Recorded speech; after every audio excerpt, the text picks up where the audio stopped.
ਨਮਸਕਾਰ ਖਬਰਾਂ ਦੇ ਇਸ ਬੁਲੇਟਿਨ ਵਿੱਚ ਤੁਹਾਡਾ ਸਵਾਗਤ ਹੈ। ਮੈਂ ਹਾਂ ਪਰਮਿੰਦਰ ਸਿੰਘ। ਪਹਿਲਾਂ ਪੇਸ਼ ਨੇ ਚੋਣਵੀਆਂ ਖਬਰਾਂ।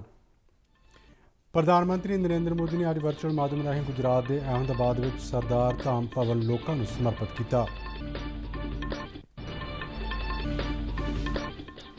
ਭਾਰਤ ਅਤੇ ਆਸਟ੍ਰੇਲੀਆ ਵਿਚਾਲੇ 2+2 ਵਾਰਤਾ ਦੌਰਾਨ ਦੋਵੇਂ ਮੁਲਕਾਂ ਨੇ ਇਸ ਗੱਲ ਤੇ ਸਹਿਮਤੀ ਜਤਾਈ ਕਿ ਅਫਗਾਨਿਸਤਾਨ ਨੂੰ ਆਪਣੀ ਧਰਤੀ ਨੂੰ ਅੱਤਵਾਦੀ ਗਤੀਵਿਧੀਆਂ ਲਈ ਇਸਤੇਮਾਲ ਹੋਣ ਦੀ ਆਗਿਆ ਨਹੀਂ ਦੇਣੀ ਚਾਹੀਦੀ। ਗੁਜਰਾਤ ਦੇ ਮੁੱਖ ਮੰਤਰੀ ਵਿਜੇ ਰੂਪਾਣੀ ਨੇ ਆਪਣੇ ਅਹੁਦੇ ਤੋਂ ਅਸਤੀਫਾ ਦਿੱਤਾ।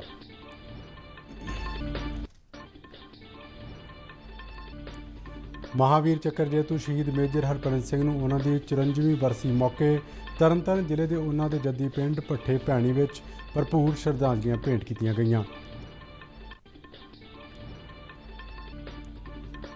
ਆਜ਼ਾਦੀ ਕਾ ਅੰਮ੍ਰਿਤ ਮਹੋਤਸਵ ਦੇ ਹਿੱਸੇ ਵਜੋਂ ਪੰਜਾਬ ਦੇ ਕਈ ਸ਼ਹਿਰਾਂ ਵਿੱਚ ਫਿਟ ਇੰਡੀਆ ਫਰੀडम ਦੌੜ ਦਾ ਆਯੋਜਨ ਕੀਤਾ ਗਿਆ।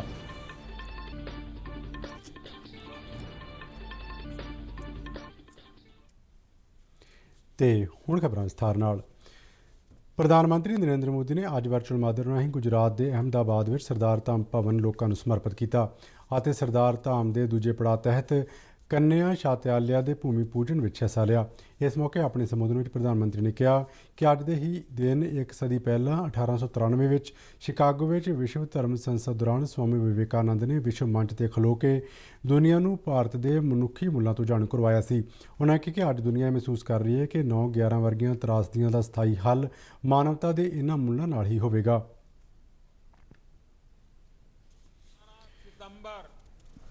यानी 9/11 है दुनिया के इतिहास की एक ऐसी तारीख जिसने मानवता पर प्रहार के लिए भी जाना जाता है, लेकिन इसी तारीख ने पूरे विश्व को काफी कुछ सिखाया भी।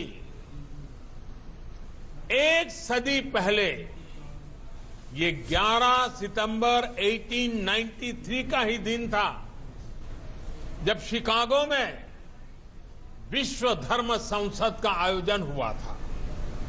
आज के ही दिन स्वामी विवेकानंद ने उस वैश्विक मंच पर खड़े होकर दुनिया को भारत के मानवीय मूल्यों से। प्रधानमंत्री ने कहा कि आज दे ही दिन महान विद्वान दार्शनिक ਅਤੇ ਸੁਤੰਤਰਤਾ ਸੈਨਾਨੀ ਸੁਬਰਾਮਨੀਆ ਭਾਰਤੀ ਦੀ 100ਵੀਂ ਬਰਸੀ ਹੈ। ਨਰਿੰਦਰ ਮੋਦੀ ਨੇ ਕਿਹਾ ਕਿ ਸਰਦਾਰ ਵੱਲਭ ਭਾਈ ਪਟੇਲ ਜਿਸ ਇੱਕ ਭਾਰਤ ਸ੍ਰੇਸ਼ਠ ਭਾਰਤ ਦੀ ਸੋਚ ਲੈ ਕੇ ਚੱਲੇ ਸੀ, ਉਹੀ ਦਰਸ਼ਨ ਮਹਾਕਵੀ ਭਾਰਤੀ ਦੀਆਂ ਤਾਮਿਲ ਕਵਿਤਾਵਾਂ ਵਿੱਚ ਪੂਰੀ ਤਰ੍ਹਾਂ ਨਿਖਰਦਾ ਹੈ। ਪ੍ਰਧਾਨ ਮੰਤਰੀ ਵੱਲੋਂ ਇਸ ਮੌਕੇ ਬਨਾਰਸ ਹਿੰਦੂ ਯੂਨੀਵਰਸਿਟੀ ਵਿੱਚ ਸੁਬਰਾਮਨੀਆ ਭਾਰਤੀ ਦੇ ਨਾਂ ਤੇ ਚੇਅਰ ਸਥਾਪਿਤ ਕਰਨ ਦਾ ਐਲਾਨ ਕੀਤਾ ਗਿਆ। ਉਹਨਾਂ ਦੱਸਿਆ ਕਿ ਤਾਮਿਲ ਸਟੱਡੀਜ਼ ਤੇ ਸੁਬਰਾਮਨੀਆ ਭਾਰਤੀ ਚੇਅਰ ਬਨਾਰਸ ਹਿੰਦੂ ਯੂਨੀਵਰਸਿਟੀ ਦੇ ਫੈਕਲਟੀ ਆਫ ਆਰਟਸ ਵਿੱਚ ਸਥਾਪਿਤ ਹੋਵੇਗੀ। ਪ੍ਰਧਾਨ ਮੰਤਰੀ ਨੇ ਗੁਜਰਾਤ ਦੀ ਧਰਤੀ ਦਾ ਜ਼ਿਕਰ ਕਰਦਿਆਂ ਕਿਹਾ ਹੈ ਕਿ ਇਹ ਧਰਤੀ ਸਾਂਝੀਆਂ ਕੋਸ਼ਿਸ਼ਾਂ ਦੀ ਧਰਤੀ ਰਹੀ ਹੈ। ਉਹਨਾਂ ਕਿਹਾ ਕਿ ਆਜ਼ਾਦੀ ਦੀ ਲੜਾਈ ਵਿੱਚ ਗਾਂਧੀ ਜੀ ਨੇ ਇੱਥੋਂ ਹੀ ਦਾਂਡੀ ਯਾਤਰਾ ਦੀ ਸ਼ੁਰੂਆਤ ਕੀਤੀ ਸੀ, ਜੋ ਅੱਜ ਵੀ ਆਜ਼ਾਦੀ ਲਈ ਦੇਸ਼ ਦੀਆਂ ਇਕਜੁੱਟ ਕੋਸ਼ਿਸ਼ਾਂ ਦਾ ਪ੍ਰਤੀਕ ਹੈ। ਉਹਨਾਂ ਕਿਹਾ ਕਿ ਇਸੇ ਤਰ੍ਹਾਂ ਖੇੜਾ ਅੰਦੋਲਨ ਵਿੱਚ ਸਰਦਾਰ ਪਟੇਲ ਦੀ ਅਗਵਾਈ ਵਿੱਚ ਕਿਸਾਨ, ਨੌਜਵਾਨ ਅਤੇ ਗਰੀਬ ਇਕਜੁੱਟਤਾ ਦੀ ਨੇ ਵੀ ਅੰਗਰੇਜ਼ ਹਕੂਮਤ ਨੂੰ ਝੁਕਣ ਤੇ ਮਜਬੂਰ ਕਰ ਦਿੱਤਾ ਸੀ ਅਤੇ ਉਹ ਪ੍ਰੇਰਨਾ ਅਤੇ ਊਰਜਾ ਅੱਜ ਵੀ ਗੁਜਰਾਤ ਦੀ ਧਰਤੀ ਤੇ ਸਰਦਾਰ ਸਾਹਿਬ ਦੇ ਗਗਨ ਚੁੰਬੀ ਬੁੱਤ ਸਟੈਚੂ ਆਫ ਯੂਨਿਟੀ ਦੇ ਰੂਪ ਵਿੱਚ ਸਾਹਮਣੇ ਖੜੀ ਹੈ।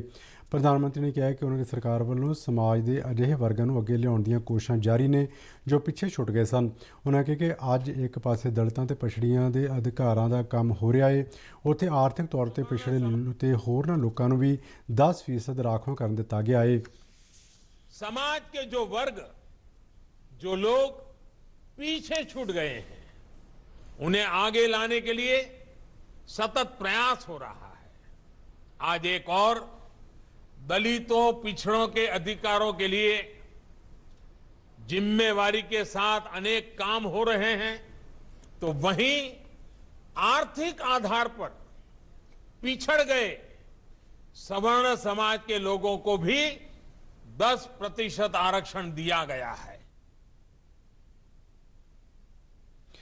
ਭਾਰਤ ਅਤੇ ਆਸਟ੍ਰੇਲੀਆ ਨੇ ਅੱਜ ਨਵੀਂ ਦਿੱਲੀ ਵਿੱਚ 2+2 ਵਾਰਤਾ ਦੌਰਾਨ ਅਫਗਾਨਿਸਤਾਨ ਸਥਿਤੀ ਤੇ ਵਿਸਥਾਰਤ ਵਿਚਾਰ ਵਟਾਂਦਰਾ ਕੀਤਾ ਤੇ ਦੋਵੇਂ ਧਿਰਾਂ ਨੇ ਇਸ ਗੱਲ ਤੇ ਸਹਿਮਤੀ ਜਤਾਈ ਕਿ ਅਫਗਾਨਿਸਤਾਨ ਨੂੰ ਆਪਣੀ ਧਰਤੀ ਨੂੰ ਅੱਤਵਾਦੀ ਗਤੀਵਿਧੀਆਂ ਲਈ ਇਸਤੇਮਾਲ ਹੋਣ ਦੀ ਆਗਿਆ ਨਹੀਂ ਦੇਣੀ ਚਾਹੀਦੀ। ਮੀਟਿੰਗ ਤੋਂ ਬਾਅਦ ਸਾਂਝੀ ਪ੍ਰੈਸ ਕਾਨਫਰੰਸ ਦੌਰਾਨ ਆਸਟ੍ਰੇਲੀਆ ਦੇ ਵਿਦੇਸ਼ ਮੰਤਰੀ ਮਾਰਿਸ ਪਾਇਨੇ ਨੇ ਕਿਹਾ ਕਿ ਅਫਗਾਨਿਸਤਾਨ ਨੂੰ ਮੁੜ ਤੋਂ ਆਪਣੀ ਧਰਤੀ ਨੂੰ ਅੱਤਵਾਦ ਲਈ ਸੁਰੱਖਿਅਤ ਟਿਕਾਣਾ ਨਹੀਂ ਬਣ ਦੇਣਾ ਚਾਹੀਦਾ। ਇਸ ਪ੍ਰੈਸ ਕਾਨਫਰੰਸ ਵਿੱਚ ਦੋਵੇਂ ਮੁਲਕਾਂ ਦੇ ਵਿਦੇਸ਼ ਮੰਤਰੀ ਅਤੇ ਰੱਖਿਆ ਮੰਤਰੀ ਮੌਜੂਦ ਸਨ। ਐਸ ਜੈਸ਼ੰਕਰ ਨੇ ਕਿਹਾ ਕਿ ਭਾਰਤ ਅਤੇ ਆਸਟ੍ਰੇਲੀਆ ਦੇ ਅਫਗਾਨਿਸਤਾਨ ਨੂੰ ਲੈ ਕੇ ਵਿਚਾਰ ਅਤੇ ਪਹੁੰਚ ਇੱਕ ਸਮਾਨ ਨੇ। ਦੋਵੇਂ ਮੁਲਕਾਂ ਦੇ ਵਿਦੇਸ਼ ਮੰਤਰੀਆਂ ਨੇ ਕਿਹਾ ਕਿ ਅਫਗਾਨਿਸਤਾਨ ਵਿੱਚ ਨਵੀਂ ਗਠਿਤ ਸਰਕਾਰ ਵਿੱਚ ਸ਼ਾਮਲ ਕੀਤੇ ਗਏ ਵਿਅਕਤੀਆਂ ਅਤੇ ਉੱਥੇ ਮਹਿਲਾਵਾਂ ਤੇ ਘੱਟ ਗਿਣਤੀਆਂ ਨਾਲ ਕੀਤਾ ਜਾ ਰਿਹਾ ਵਤੀਰਾ ਚਿੰਤਾ ਦਾ ਵਿਸ਼ਾ ਹੈ। ਐਸ ਜੈਸ਼ੰਕਰ ਨੇ ਕਿਹਾ ਕਿ 2+2 ਵਾਰਤਾ ਦੌਰਾਨ ਅਫਗਾਨੀਆਂ ਦਾ ਆਪਣੇ ਦੇਸ਼ ਤੋਂ ਬਾਹਰ ਸਫ਼ਰ ਅਤੇ ਉੱਥੋਂ ਦੇ ਲੋਕਾਂ ਨੂੰ ਮਨੁੱਖਤਾ ਦੇ ਆਧਾਰ ਤੇ ਸਹਾਇਤਾ ਮੁਹੱਈਆ ਕਰਾਉਣ ਬਾਰੇ ਵੀ ਚਰਚਾ ਕੀਤੀ ਗਈ। Detailed exchange of views, and our approach is very similar. In a way, it is summed up by the UN Security Council Resolution 2593, which emphasizes most of all that Afghanistan must not allow its soil to be used in any manner by anybody for terrorism. But apart from that, there were issues of Bharat ਦੇ ਦੌਰੇ 'ਤੇ ਆਏ Australia ਦੇ ਵਿਦੇਸ਼ ਮੰਤਰੀ ਮਾਰਿਸ ਪਾਇਨੇ ਤੇ ਰੱਖਿਆ ਮੰਤਰੀ ਪੀਟਰ ਡਟਨ ਨੇ ਪ੍ਰਧਾਨ ਮੰਤਰੀ ਨਰਿੰਦਰ ਮੋਦੀ ਨਾਲ ਮੁਲਾਕਾਤ ਕੀਤੀ।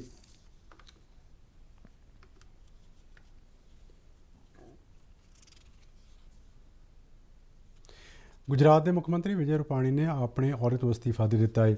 ਉਹਨਾਂ ਅੱਜ ਸੂਬੇ ਦੇ ਰਾਜਪਾਲ ਆਚਾਰੀਆ ਦੇਵਵਰਤ ਨੂੰ ਆਪਣਾ ਅਸਤੀਫਾ ਸੌਂਪਿਆ। ਅਸਤੀਫਾ ਸੌਂਪਣ ਮਗਰੋਂ ਵਿਜੇ ਰੂਪਾਣੀ ਨੇ ਪ੍ਰਧਾਨ ਮੰਤਰੀ ਨਰਿੰਦਰ ਮੋਦੀ ਦਾ ਧੰਨਵਾਦ ਕੀਤਾ ਅਤੇ ਕਿਹਾ ਕਿ ਅੱਗੇ ਜੋ ਵੀ ਜ਼ਿੰਮੇਵਾਰੀ ਉਹਨਾਂ ਨੂੰ ਮਿਲੇਗੀ ਉਹ ਨਿਭਾਉਣਗੇ। ਰੂਪਾਣੀ ਨੇ ਕਿਹਾ ਕਿ ਗੁਜਰਾਤ ਦੀ ਵਿਕਾਸ ਯਾਤਰਾ ਵਿੱਚ ਉਹਨਾਂ ਨੂੰ ਯੋਗਦਾਨ ਦਾ ਮੌਕਾ ਮਿਲਿਆ, ਜਿਸ ਲਈ ਉਹ ਪ੍ਰਧਾਨ ਮੰਤਰੀ ਨਰਿੰਦਰ ਮੋਦੀ ਦਾ ਧੰਨਵਾਦ ਕਰਦੇ ਨੇ। ਉਹਨਾਂ ਕਿਹਾ ਕਿ ਗੁਜਰਾਤ ਦੀ ਵਿਕਾਸ ਯਾਤਰਾ ਨਵੇਂ ਉਤਸ਼ਾਹ ਅਤੇ ਨਵੀਂ ਅਗਵਾਈ ਵਿੱਚ ਅੱਗੇ ਵਧਣੀ ਚਾਹੀਦੀ ਹੈ। ਵਿਜੇ ਰੂਪਾਣੀ ਨੇ ਕਿਹਾ ਕਿ ਭਾਜਪਾ ਦੀ ਇਹ ਪਰੰਪਰਾ ਰਹੀ ਹੈ ਕਿ ਸਮੇਂ ਦੇ ਨਾਲ-ਨਾਲ ਕਾਰਜਕਰਤਾਵਾਂ ਦੀਆਂ ਜ਼ਿੰਮੇਵਾਰੀਆਂ ਬਦਲਦੀਆਂ ਰਹਿੰਦੀਆਂ ਨੇ ਅਤੇ ਕਾਰਜਕਰਤਾ ਉਸ ਦਾ ਪਾਲਣ ਕਰਦੇ ਨੇ। ਉਹਨਾਂ ਕਿਹਾ ਕਿ ਉਹਨਾਂ ਹੁਣ ਮੁੱਖ ਮੰਤਰੀ ਦੇ ਅਹੁਦੇ ਤੋਂ ਅਸਤੀਫਾ ਦਿੱਤਾ ਹੈ ਅਤੇ ਪਾਰਟੀ ਦੇ ਸੰਗਠਨ ਵਿੱਚ ਕੰਮ ਕਰਨ ਦੀ ਇੱਛਾ ਜਤਾਈ ਹੈ ਅਤੇ ਜੋ ਵੀ ਜ਼ਿੰਮੇਵਾਰੀ ਉਹਨਾਂ ਨੂੰ ਸੌਂਪੀ ਜਾਵੇਗੀ ਉਹ ਨਿਭਾਉਣਗੇ। ਭਾਰਤ ਵਿੱਚ ਬੀਤੇ ਦਿਨ 33,376 ਨਵੇਂ ਕੋਰੋਨਾ ਮਾਮਲੇ ਦਰਜ ਹੋਏ ਅਤੇ ਇਸ ਸਮੇਂ ਦੌਰਾਨ 308 ਕੋਰੋਨਾ ਮਰੀਜ਼ਾਂ ਦੀਆਂ ਜਾਨਾਂ ਗਈਆਂ। ਕੇਂਦਰੀ ਸਿਹਤ ਮੰਤਰਾਲੇ ਅਨੁਸਾਰ ਦੇਸ਼ ਵਿੱਚ ਕੋਰੋਨਾ ਦੀ ਪੁਸ਼ਟੀ ਵਾਲੇ ਮਾਮਲਿਆਂ ਦੀ ਕੁੱਲ ਸੰਖਿਆ 3,32,08,330 ਹੋ ਗਈ ਹੈ, ਜਦਕਿ ਇਸ ਮਹਾਮਾਰੀ ਕਾਰਨ ਮਰਨ ਵਾਲਿਆਂ ਦੀ ਕੁੱਲ ਸੰਖਿਆ 4,42,000 ਤੋਂ ਪਾਰ ਹੋ ਗਈ ਹੈ। ਇਸ ਸਮੇਂ ਕੋਰੋਨਾ ਦੀ ਰੋਜ਼ਾਨਾ ਪੋਜ਼ੀਟਿਵਿਟੀ ਦਰ 1.18% ਹੈ। ਮੌਜੂਦਾ ਸਮੇਂ ਦੇਸ਼ ਭਰ ਵਿੱਚ ਕੋਰੋਨਾ ਦੇ 3,91,516 ਐਕਟਿਵ ਮਾਮਲੇ ਨੇ, ਜੋ ਕੋਰੋਨਾ ਦੀ ਪੁਸ਼ਟੀ ਵਾਲੇ ਮਾਮਲਿਆਂ ਦਾ 1.18% ਬਣਦਾ ਹੈ। ਸਿਹਤ ਮੰਤਰਾਲੇ ਅਨੁਸਾਰ ਬੀਤੇ 24 ਘੰਟੇ ਦੌਰਾਨ 32,198 ਕੋਰੋਨਾ ਮਰੀਜ਼ ਸਿਹਤਯਾਬ ਹੋਏ। ਹੁਣ ਤੱਕ 3,23,74,497 ਕੋਰੋਨਾ ਮਰੀਜ਼ ਠੀਕ ਹੋ ਚੁੱਕੇ ਨੇ ਅਤੇ ਕੋਰੋਨਾ ਤੋਂ ਠੀਕ ਹੋਣ ਦੀ ਦਰ 97.49% ਹੈ। ਕੋਰੋਨਾ ਤੋਂ ਬਚਾਅ ਲਈ ਦੇਸ਼ ਵਿਆਪੀ ਟੀਕਾਕਰਨ ਮੁਹਿੰਮ ਤੇਜ਼ੀ ਨਾਲ ਜਾਰੀ ਹੈ। ਬੀਤੇ ਦਿਨ 65,27,175 ਕੋਰੋਨਾ ਟੀਕੇ ਲਗਾਏ ਗਏ। ਹੁਣ ਤੱਕ ਭਾਰਤ ਵਿੱਚ ਕੋਰੋਨਾ ਟੀਕਿਆਂ ਦੀਆਂ 73,05 ਲੱਖ ਤੋਂ ਵੱਧ ਖੁਰਾਕਾਂ ਦਿੱਤੀਆਂ ਜਾ ਚੁੱਕੀਆਂ ਨੇ। ਮਹਾਂਵੀਰ ਚੱਕਰ ਨਾਲ ਸਨਮਾਨਿਤ ਸ਼ਹੀਦ ਮੇਜਰ ਹਰਭਜਨ ਸਿੰਘ ਦੀ 94ਵੀਂ ਸਾਲਾਨਾ ਬਰਸੀ ਮੌਕੇ ਉਹਨਾਂ ਦੇ ਜੱਦੀ ਪਿੰਡ ਭੱਠੇ ਭੈਣੀ ਵਿੱਚ ਹੋਏ ਸਮਾਗਮ ਦੌਰਾਨ ਉਹਨਾਂ ਨੂੰ ਭਰਪੂਰ ਸ਼ਰਧਾਂਜਲੀ ਭੇਟ ਕੀਤੀ ਗਈ। ਇਸ ਮੌਕੇ ਭਾਰਤੀ ਫੌਜ ਅਤੇ ਪਿੰਡ ਵਾਸੀਆਂ ਵੱਲੋਂ ਸ਼ਹੀਦ ਮੇਜਰ ਹਰਭਜਨ ਸਿੰਘ ਨੂੰ ਸ਼ਰਧਾ ਦੇ ਫੁੱਲ ਭੇਂਟ ਕੀਤੇ ਗਏ ਅਤੇ ਉਹਨਾਂ ਦੀ ਲਾਸਾਨੀ ਸ਼ਹਾਦਤ ਨੂੰ ਯਾਦ ਕਰਦਿਆਂ ਭਾਰਤੀ ਫੌਜ ਦੇ ਹੌਸਲੇ ਅਤੇ ਜਜ਼ਬੇ ਨੂੰ ਸਲਾਮ ਕੀਤਾ ਗਿਆ। 11 ਸਤੰਬਰ 1967 ਨੂੰ ਸਿੱਕਮ ਦੇ ਨਾਥੁਲਾ ਦਰੇ 'ਤੇ 14,500 ਫੁੱਟ ਉਚਾਈ 'ਤੇ ਤਾਰ ਲਗਾਉਣ ਵਾਲੀ ਇੰਜੀਨੀਅਰ ਟੁਕੜੀ ਦੀ ਰੱਖਿਆ ਕਰਦਿਆਂ ਚੀਨ ਦੇ ਫੌਜੀਆਂ ਵੱਲੋਂ ਕੀਤੀ ਗਈ ਗੋਲੀਬਾਰੀ ਦੌਰਾਨ ਮੇਜਰ ਹਰਭਜਨ ਸਿੰਘ ਸ਼ਹੀਦ ਹੋ ਗਏ ਸਨ। ਉਹਨਾਂ ਦੀ ਲਾਸਾਨੀ ਸ਼ਹਾਦਤ ਨੂੰ ਵੇਖਦਿਆਂ ਉਸ ਸਮੇਂ ਦੇ ਰਾਸ਼ਟਰਪਤੀ ਜ਼ਾਕਿਰ ਹੁਸੈਨ ਵੱਲੋਂ ਸ਼ਹੀਦ ਮੇਜਰ ਹਰਭਜਨ ਸਿੰਘ ਨੂੰ ਮਹਾਂਵੀਰ ਚੱਕਰ ਨਾਲ ਸਨਮਾਨਿਆ ਗਿਆ ਸੀ। ਲੋਕਾਂ ਨੂੰ ਜਲਦੀ ਅਤੇ ਸਸਤਾ ਨਿਆਂ ਦਿਵਾਉਣ ਦੇ ਮੰਤਵ ਨਾਲ ਅੱਜ ਪੰਜਾਬ ਦੇ ਵੱਖ-ਵੱਖ ਜ਼ਿਲ੍ਹਿਆਂ ਵਿੱਚ ਕੌਮੀ ਲੋਕ ਅਦਾਲਤਾਂ ਰਾਹੀਂ ਆਪਸੀ ਸਹਿਮਤੀ ਨਾਲ ਕਈ ਮਾਮਲੇ ਨਿਪਟਾਏ ਗਏ। ਜ਼ਿਲ੍ਹਾ ਕਾਨੂੰਨੀ ਸੇਵਾਵਾਂ ਅਥਾਰਟੀ ਜਲੰਧਰ ਵੱਲੋਂ ਵੀ ਲਗਾਈ ਗਈ ਕੌਮੀ ਲੋਕ ਅਦਾਲਤ ਵਿੱਚ ਲੰਬਿਤ ਦੀਵਾਨੀ, ਵਿਵਾਹਿਕ ਝਗੜੇ, ਮੋਟਰ ਹਾਦਸੇ ਕਲੇਮ ਅਤੇ ਟ੍ਰੈਫਿਕ ਚਲਾਨ ਤੇ ਫੌਜਦਾਰੀ ਨਾਲ ਸੰਬੰਧਿਤ ਮਾਮਲਿਆਂ ਦਾ ਨਿਪਟਾਰਾ ਕੀਤਾ ਗਿਆ। ਜ਼ਿਲ੍ਹਾ ਅਤੇ ਸੈਸ਼ਨ ਜੱਜ ਮੈਡਮ ਰੁਪਿੰਦਰਜੀਤ ਚਹਿਲ ਨੇ ਦੱਸਿਆ ਕਿ ਜਲੰਧਰ ਵਿੱਚ 18, ਨਕੋਦਰ ਵਿੱਚ 3 ਬੈਂਚ ਸਥਾਪਿਤ ਕੀਤੇ ਗਏ ਸਨ, ਜਿਨ੍ਹਾਂ ਵਿੱਚ 7,500 ਤੋਂ ਵੱਧ ਮਾਮਲੇ ਸੁਣਵਾਈ ਵਾਸਤੇ ਰੱਖੇ ਗਏ ਸਨ ਅਤੇ ਇਹਨਾਂ ਲੋਕ ਅਦਾਲਤਾਂ ਰਾਹੀਂ 1,369 ਮਾਮਲੇ ਮੌਕੇ 'ਤੇ ਹੀ ਨਿਪਟਾਏ ਗਏ। ਇਹਨਾਂ ਮਾਮਲਿਆਂ ਵਿੱਚ ਕੁੱਲ 26 ਕਰੋੜ 2 ਲੱਖ ਰੁਪਏ ਦੇ ਕਰੀਬ ਵਿਵਾਦ ਨਿਪਟਾਏ ਗਏ। ਇਹਨਾਂ ਲੋਕ ਅਦਾਲਤਾਂ ਨਾਲ ਧਨ ਅਤੇ ਸਮੇਂ ਦੀ ਬੱਚਤ ਹੁੰਦੀ ਹੈ। ਅਗਲੀ ਕੌਮੀ ਲੋਕ ਅਦਾਲਤ 11 ਦਸੰਬਰ ਨੂੰ ਜਲੰਧਰ, ਨਕੋਦਰ ਅਤੇ ਫਲੌਰ ਵਿੱਚ ਲਗਾਈ ਜਾਵੇਗੀ। ਰੂਪਨਗਰ ਵਿੱਚ ਕੇਂਦਰ ਸਰਕਾਰ ਦੇ ਯੁਵਾ ਮਾਮਲਿਆਂ ਤੇ ਖੇਡ ਵਿਭਾਗ ਵੱਲੋਂ ਨਹਿਰੂ ਯੁਵਾ ਕੇਂਦਰ ਦੇ ਸਹਿਯੋਗ ਨਾਲ ਫਿਟ ਇੰਡੀਆ ਮੁਹਿੰਮ ਤਹਿਤ ਫਰੀडम ਦੌੜ ਦਾ ਆਯੋਜਨ ਕੀਤਾ ਗਿਆ। ਇਸ ਦੌੜ ਵਿੱਚ ਉਹਨਾਂ ਨੌਜਵਾਨਾਂ ਨੇ ਹਿੱਸਾ ਲਿਆ ਜਿਨ੍ਹਾਂ ਨੂੰ ਕੋਵਿਡ ਟੀਕਾ ਲਗਾਇਆ ਜਾ ਚੁੱਕਿਆ ਹੈ। 5 ਕਿਲੋਮੀਟਰ ਲੰਮੀ ਇਹ ਦੌੜ ਵੇਰਕਾ ਚੌਂਕ ਤੋਂ ਬੇਲਾ ਚੌਂਕ ਤੱਕ ਜਾ ਕੇ ਮੁੜ ਵੇਰਕਾ ਚੌਂਕ ਤੇ ਖਤਮ ਹੋਈ। ਇਸ ਦੌੜ ਨੂੰ ਵਧੀਕ ਡਿਪਟੀ ਕਮਿਸ਼ਨਰ ਦੀਪ ਸ਼ਿਖਾ ਨੇ ਹਰੀ ਝੰਡੀ ਦਿਖਾ ਕੇ ਰਵਾਨਾ ਕੀਤਾ। ਉਹਨਾਂ ਨੇ ਇਸ ਦੌੜ ਵਿੱਚ ਹਿੱਸਾ ਲੈਣ ਵਾਲੇ ਨੌਜਵਾਨਾਂ ਨੂੰ ਆਪਣੀ ਸਰੀਰਕ ਤੰਦਰੁਸਤੀ ਬਣਾਈ ਰੱਖਣ ਲਈ ਪ੍ਰੇਰਿਤ ਕੀਤਾ। ਉਹਨਾਂ ਕਿਹਾ ਕਿ ਇਸ ਦੌੜ ਦਾ ਮਕਸਦ ਕੋਵਿਡ ਮਹਾਮਾਰੀ ਤੋਂ ਬਚਾਉਂਦਿਆਂ ਆਪਣੇ ਆਪ ਨੂੰ ਤੰਦਰੁਸਤ ਰੱਖਣ ਦਾ ਸੁਨੇਹਾ ਦੇਣਾ ਹੈ। ਨਹਿਰੂ ਯੁਵਾ ਕੇਂਦਰ ਦੇ ਕੋਆਰਡੀਨੇਟਰ ਪੰਕਜ ਯਾਦਵ ਨੇ ਵੀ ਇਸ ਮੌਕੇ ਤੇ ਦੌੜ ਵਿੱਚ ਹਿੱਸਾ ਲੈਣ ਵਾਲਿਆਂ ਨੂੰ ਪ੍ਰੇਰਿਤ ਕੀਤਾ। ਦੌੜ ਵਿੱਚ ਹਿੱਸਾ ਲੈਣ ਵਾਲਿਆਂ ਨੇ ਇਸ ਦੌੜ ਲਈ ਅਧਿਕਾਰੀਆਂ ਦਾ ਸ਼ੁਕਰੀਆ ਅਦਾ ਕੀਤਾ। ਭਾਰਤ ਦੇ ਯੁਵਾ ਮਾਮਲਿਆਂ ਦੇ ਖੇਡਾਂ ਬਾਰੇ ਮੰਤਰਾਲੇ ਵੱਲੋਂ ਅੱਜ ਮੁਕਤਸਰ ਸਾਹਿਬ ਦੇ ਸਰਕਾਰੀ ਕਾਲਜ ਵਿੱਚ ਆਜ਼ਾਦੀ ਦਾ ਅੰਮ੍ਰਿਤ ਮਹੋਤਸਵ ਨੂੰ ਸਮਰਪਿਤ ਫਿਟ ਇੰਡੀਆ ਫਰੀडम ਦੌੜ ਦਾ ਆਯੋਜਨ ਕੀਤਾ ਗਿਆ। ਇਸ ਉਤਸਵ ਦਾ ਮੰਤਵ ਸਕੂਲੀ ਬੱਚਿਆਂ ਵਿੱਚ ਫਿਟ ਇੰਡੀਆ ਪ੍ਰੋਗਰਾਮ ਤਹਿਤ ਤੰਦਰੁਸਤ ਸਮਾਜ ਦੀ ਸਿਰਜਣਾ ਸੀ ਤਾਂ ਜੋ ਉਹ ਯੋਗਾ, ਸੈਰ ਅਤੇ ਕਸਰਤ ਦੀ ਆਦਤ ਪਾ ਕੇ ਬਿਮਾਰੀਆਂ ਤੋਂ ਮੁਕਤ ਹੋ ਸਕਣ। ਕਾਲਜ ਦੀ ਪ੍ਰਿੰਸੀਪਲ ਸਤਵੰਤ ਕੌਰ ਨੇ ਵਿਦਿਆਰਥੀਆਂ ਨੂੰ ਫਿਟ ਇੰਡੀਆ ਦੇ ਸੁਨੇਹੇ ਨੂੰ ਘਰ ਘਰ ਤੱਕ ਪਹੁੰਚਾਉਣ ਦੀ ਪ੍ਰੇਰਨਾ ਦਿੱਤੀ। ਨਹਿਰੂ ਯੁਵਾ ਕੇਂਦਰ ਦੇ ਜ਼ਿਲ੍ਹਾ ਕੋਆਰਡੀਨੇਟਰ ਕੋਮਲ ਨੇ ਦੱਸਿਆ ਕਿ ਅੱਜ ਦੀ ਫਿਟ ਇੰਡੀਆ ਫਰੀडम ਦੌੜ ਵਿੱਚ ਸਕੂਲੀ ਬੱਚਿਆਂ ਨੇ ਵੱਧ ਚੜ੍ਹ ਕੇ ਹਿੱਸਾ ਲਿਆ। ਇਸ ਮੌਕੇ ਮੁਕਤਸਰ ਦੀ SDM ਸਵਰਨਜੀਤ ਕੌਰ ਅਤੇ SP ਕੁਲਵੰਤ ਰਾਏ ਨੇ ਦੌੜ ਵਿੱਚ ਹਿੱਸਾ ਲੈਣ ਵਾਲੇ ਵਿਦਿਆਰਥੀਆਂ ਨੂੰ ਸਨਮਾਨਿਤ ਵੀ ਕੀਤਾ।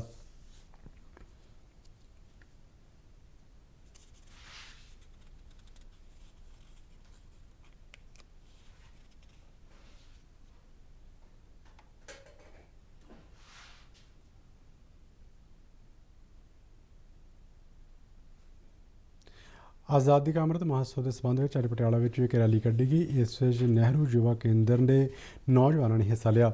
ਰੈਲੀ ਦਾ ਮੁੱਖ ਮੰਤਵ ਲੋਕਾਂ ਨੂੰ ਭਾਰਤ ਸਰਕਾਰ ਵੱਲੋਂ ਲਿਖਿਆ ਗਿਆ ਆਜ਼ਾਦੀ ਕਾ ਅੰਮ੍ਰਿਤ ਮਹੋਤਸਵ ਪ੍ਰੋਗਰਾਮ ਬਾਰੇ ਜਾਗਰੂਕ ਕਰਨਾ ਹੈ।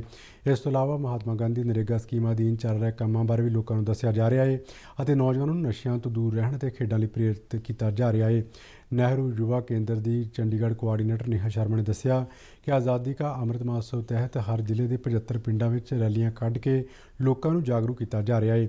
ਰੈਲੀ ਵਿੱਚ ਹਿੱਸਾ ਲੈਣ ਵਾਲੇ ਨੌਜਵਾਨਾਂ ਨੇ ਦੱਸਿਆ ਕਿ ਅੰਮ੍ਰਿਤ ਮਹੋਤਸਵ ਨੂੰ ਲੋਕਾਂ ਵੱਲੋਂ ਭਰਵਾਂ ਹੁੰਗਾਰਾ ਦਿੱਤਾ ਜਾ ਰਿਹਾ ਹੈ ਅਤੇ ਸਾਨੂੰ ਉਹਨਾਂ ਸ਼ਹੀਦਾਂ 'ਤੇ ਮਾਣ ਹੈ ਜਿਨ੍ਹਾਂ ਦੀਆਂ ਘਾਲਨਾਵਾਂ ਕਰਕੇ ਅਸੀਂ ਆਜ਼ਾਦੀ ਦਾ ਨਿੱਘ ਮਾਣ ਰਹੇ ਹਾਂ।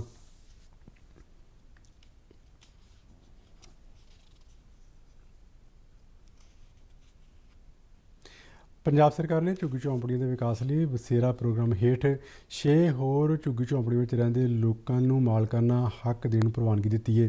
ਇਹ ਝੁੱਗੀ ਝੌਂਪੜੀਆਂ ਫਿਰੋਜ਼ਪੁਰ, ਜਲੰਧਰ, ਮਾਨਸਾ, ਪਟਿਆਲਾ ਅਤੇ ਲੁਧਿਆਣਾ ਜ਼ਿਲ੍ਹੇ ਵਿੱਚ ਸਥਿਤ ਨੇ। ਬਸੇਰਾ ਸਕੀਮ ਹੇਠ ਮੁੱਖ ਸਕੱਤਰ ਮਿੰਨੀ ਹਾਜਨ ਦੀ ਪ੍ਰਧਾਨਗੀ ਹੇਠ ਹੋਈ ਸਟੀਅਰਿੰਗ ਕਮੇਟੀ ਦੀ 5ਵੀਂ ਮੀਟਿੰਗ ਦੌਰਾਨ ਇਹ ਫੈਸਲਾ ਕੀਤਾ ਗਿਆ। ਹੁਣ ਤੱਕ ਪੰਜਾਬ ਦੇ ਵੱਖ-ਵੱਖ ਜ਼ਿਲ੍ਹਿਆਂ ਦੀਆਂ 46 ਸਲਮ ਥਾਵਾਂ ਤੇ 8141 ਘਰਾਂ ਨੂੰ ਮਾਲਕਾਨਾ ਹੱਕ ਦਿੱਤੇ ਜਾਣਗੇ। ਪੰਜਾਬ ਦੇਸ਼ ਦਾ ਪਹਿਲਾ ਸੂਬਾ ਹੈ ਜਿਸ ਨੇ ਸ਼ਹਿਰੀ ਖੇਤਰਾਂ ਵਿੱਚ ਸਰਕਾਰੀ ਜ਼ਮੀਨ 'ਤੇ ਵਸੇ ਝੁੱਗੀ ਝੌਂਪੜੀਆਂ ਵਾਸੀਆਂ ਨੂੰ ਮਾਲਕਾਨਾ ਹੱਕ ਦੇਣ ਦੀ ਯੋਜਨਾ ਸ਼ੁਰੂ ਕੀਤੀ ਹੈ। ਖਬਰਾਂ ਦੇ ਬੁਲੇਟਿਨ ਸਾਡੇ ਦਰਸ਼ਕ RNU DDK ਜਲੰਧਰ ਦੇ YouTube ਚੈਨਲ, Facebook ਪੇਜ ਤੇ Twitter ਹੈਂਡਲ 'ਤੇ ਵੀ ਦੇਖ ਸਕਦੇ ਨੇ। ਤੇ ਬੁਲੇਟਿਨ ਦੇ ਅਖੀਰ ਵਿੱਚ ਚੋਣਵੀਆਂ ਖਬਰਾਂ ਇੱਕ ਵਾਰ ਫਿਰ ਤੋਂ। ਪ੍ਰਧਾਨ ਮੰਤਰੀ ਨਰਿੰਦਰ ਮੋਦੀ ਨੇ ਅੱਜ ਵਰਚੁਅਲ ਮਾਧਿਅਮ ਰਾਹੀਂ ਗੁਜਰਾਤ ਦੇ ਅਹਿਮਦਾਬਾਦ ਵਿੱਚ ਸਰਦਾਰ ਧਾਮ ਭਵਨ ਲੋਕਾਂ ਨੂੰ ਸਮਰਪਿਤ ਕੀਤਾ।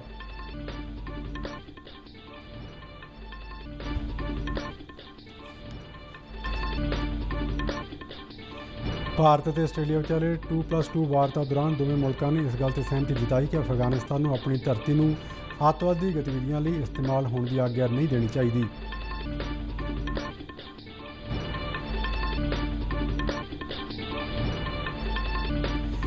ਗੁਜਰਾਤ ਦੇ ਮੁੱਖ ਮੰਤਰੀ ਵਿਜੇ ਰੂਪਾਣੀ ਨੇ ਆਪਣੇ ਅਹੁਦੇ ਤੋਂ ਅਸਤੀਫਾ ਦਿੱਤਾ।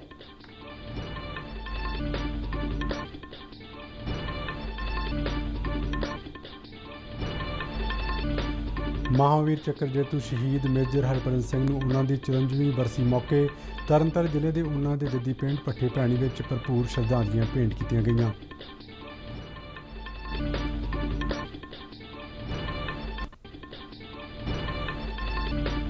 ਆਜ਼ਾਦੀ ਕਾ ਅੰਮ੍ਰਿਤ ਮਹੋਤਸਵ ਦੇ ਹਿੱਸੇ ਵਜੋਂ ਪੰਜਾਬ ਦੇ ਕਈ ਸ਼ਹਿਰਾਂ ਵਿੱਚ ਫਿਟ ਇੰਡੀਆ ਫਰੀडम ਦੌੜ ਦਾ ਆਯੋਜਨ ਕੀਤਾ ਗਿਆ।